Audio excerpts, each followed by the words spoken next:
In this video, we will learn how to use tab key for perfect menu pricing in Adobe Illustrator.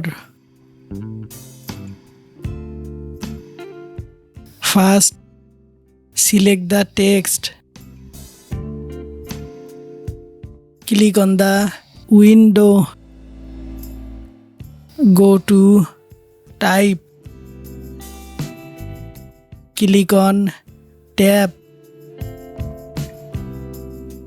Select the left justified tab. Type the dot in the letter box.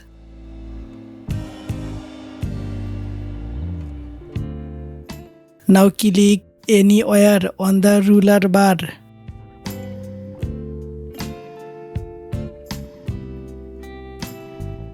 Press the tab key on the keyboard.